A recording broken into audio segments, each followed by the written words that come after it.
体会人间冷暖，看尽世间百态。欢迎您收听人生语录。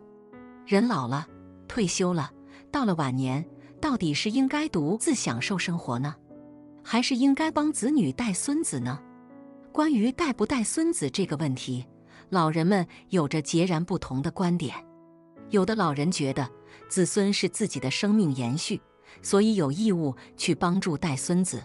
而且帮忙带孙子也可以减少子女的负担。而有的老人则觉得自己辛苦了大半辈子，到了晚年就该取悦自己。如果子女真的孝顺，就不应该来打扰他们的晚年生活。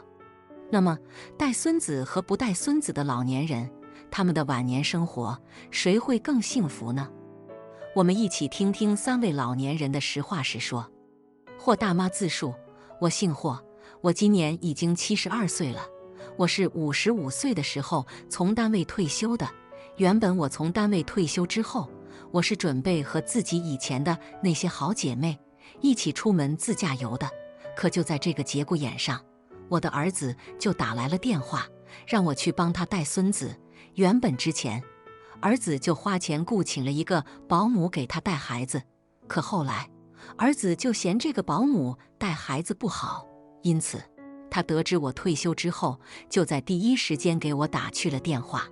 说实话，虽然我当初心里面就10000个不愿意，可我却不想就此和儿子儿媳的关系闹僵，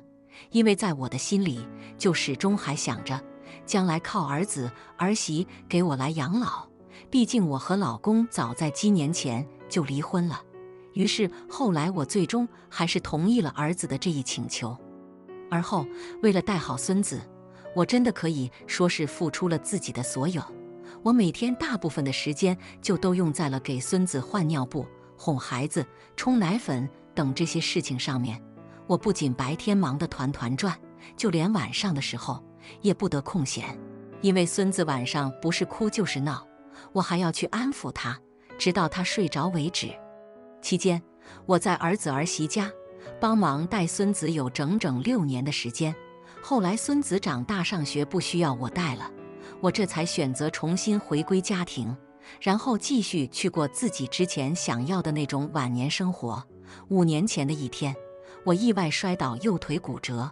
而在医院做完手术后，我就需要在家静养一段时间。原本我是准备花钱去雇请一个保姆来照顾我一段时间的，因为我的经济条件还是挺不错的。可当时我的儿媳就主动要求来照顾我，而之后我的吃喝拉撒睡等一切事情就都统统交由我的儿媳来负责。儿媳的一番做法不仅让我感到非常满意，就连街坊四邻也纷纷对儿媳是一顿夸赞。我现在每年都会抽出2-3个月的时间去儿子儿媳家里生活一段时间，然后我再继续回到自己的家里生活。儿子儿媳曾不止一次向我保证，将来他们一定会尽心尽力为我来养老。而对于他们的话，我也是深信不疑。我现在真心觉得自己的晚年生活挺幸福的。而另一位徐大爷是这样说的：我姓徐，我今年已经76岁了。原本在我刚退休那会，我的儿子就在第一时间通知我和老伴去他家帮忙带孙子。而当时我的老伴连想都没有想，他就让我赶紧去答应儿子的这一请求。说实话，当时我差点就同意了儿子的这一请求，但后来我却并没有答应儿子的这个请求。主要原因就是因为一直以来，我那儿子待我和老伴就都非常的不好，甚至于可以说是非常的不孝顺。不仅如此，儿子长时间以来就经常对我和老伴进行各种各样的啃老活动。儿子平时找我除了要钱就还是要钱，我是不堪其扰。也正是出于上面这方面的考虑，因此我就并没有答应儿子的这一要求。而儿子当时就以你们要是不帮我带孙子，将来我就不给你们养老来威胁我们。可我却并没有把儿子的话放在心上，我反倒更多时候就是觉得，将来想靠儿子给我们来养老，那根本就是天方夜谭。而从那之后，我每天不是和老伴在家唱歌、跳舞和打牌，就是带着老伴一起出门游山玩水。有时候，我还和老伴一起去品尝各地的美食，或者是去领略各地的风土人情什么的。当时很多同龄老人也都纷纷向我们老两口投去了羡慕的目光。6年前，我和老伴2个人就选择去入住我们当地的一家养老院。那么在养老院住了2年之后，我们就感觉养老院住着一点都不好，于是我们就及时的选择了搬离。而后我们就又选择去花钱雇请了一个保姆来照顾陪伴我们。距今这个保姆已经照顾我和老伴4年多了，在这4年多的时间里面，也因为保姆竭尽全力和尽职尽责的照顾陪伴，因此我和老伴的晚年生活就是一直过得都比较的幸福。说实话，倘若我当初要是答应了儿子的帮忙看孙子的要求，我很有可能就会陷入到一种人财两空的地步。还好我当初及时醒悟。第3位吕大爷有不一样的看法，说：我今年已经74岁了，早些年当我的儿子提出让我和老伴去他家帮忙带孙子的时候，我立马就答应了他的这一请求。而我当时之所以这么做，更多时候就是考虑到，反正我们已经退休在家没事做，去帮忙带孙子，也能顺便减轻儿子儿媳的生活压力，同时这也能换得将来儿子儿媳对我们老两口更好的照顾。虽然说当时我和老伴的身体都不是很好，但即便如此，我和老伴2个人还是毅然选择去儿子家帮忙带孙子。实话实说，带孙子固然是一件非常幸福的事情，但与此同时，带孙子也是一件特别劳神伤身的苦差事，尤其对于老年人来说，就更是有过之而无不及。就拿我和老伴2个人来说吧，在儿子家帮忙带孙子的那几年时间里面，我和老伴2个人的身体都出现了不同情况的损伤。可即便如此，当时我们俩却一点怨言都没有，我们反倒更多觉得，倘若我们今天的辛苦付出能够换来将来儿子儿媳更加用心的照顾，那也是值得的。虽然我们的想法很不错，可是当我们俩真正老了以后，儿子儿媳对我们的态度却让我们感到万分的寒心。前年我和老伴的身体是一天不如一天，那么在这种情况下，我和老伴就想让儿子儿媳为我们来养老，可儿子儿媳却以各种各样的理由予以推脱。再后来，我和老伴实在没有办法了，于是我们俩就只能选择去我们当地的一家养老院入住。原本我们俩对养老院还抱以了很大的期望，可是当我们真正去了养老院之后，我们才发现，养老院并非就是老年人的乐园，我们无时无刻就都想早日离开这里。可是因为我们手里的养老钱并不是很多，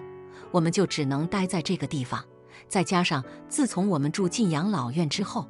儿子儿媳就从没有来养老院看望过我们。此时我们的晚年生活不仅一点都不幸福，而且还有点惨不忍睹。此时我的肠子都悔青了，早知今日，我和老伴说什么都不会去儿子家帮忙带孙子。通过我们上面这3位老人的不同讲述，我们大家可以很明显的看见，那就是我们老年人晚年是否过得幸福，和有没有带孙子并没有什么直接利害的关系。说白了，我们有些老年人晚年确确实实帮忙带孙子，可是他们如此做法，非但没有换来儿女晚年对自己的精心照顾，反倒还会让儿女把他们当成了累赘来对待，至此他们的晚年生活自然就会过得很不幸福。但是我们有些老人在晚年之后，因为各种各样的原因，他们就并没有选择帮忙带孙子，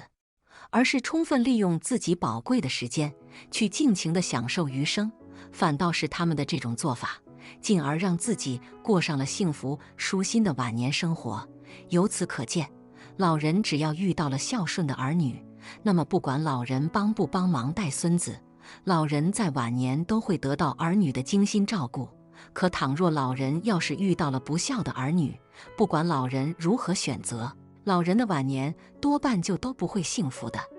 人到晚年，我们在是否帮忙带孙子这件事情上面，就一定要牢牢把握住下面这2点才行。一，如果说我们的身体非常的健康，而且我们老人的时间、精力和养老钱等都还非常的充沛，即便此时我们儿女很不孝顺，可是只要我们自己心里高兴，或者是我们老人自己心甘情愿的话，我们就可以去儿女家帮忙带孙子。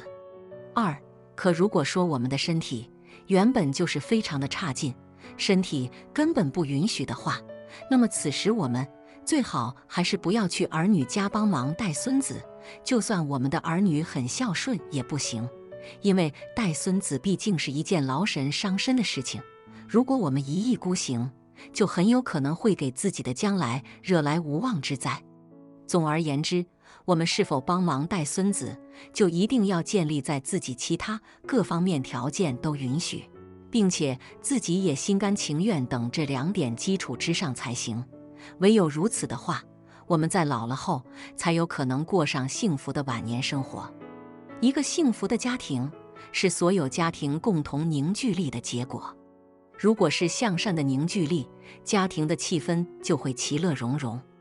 如果是恶的凝聚力，就会家无宁日。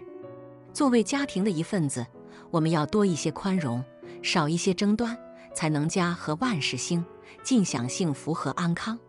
感谢您的收听，下期再会。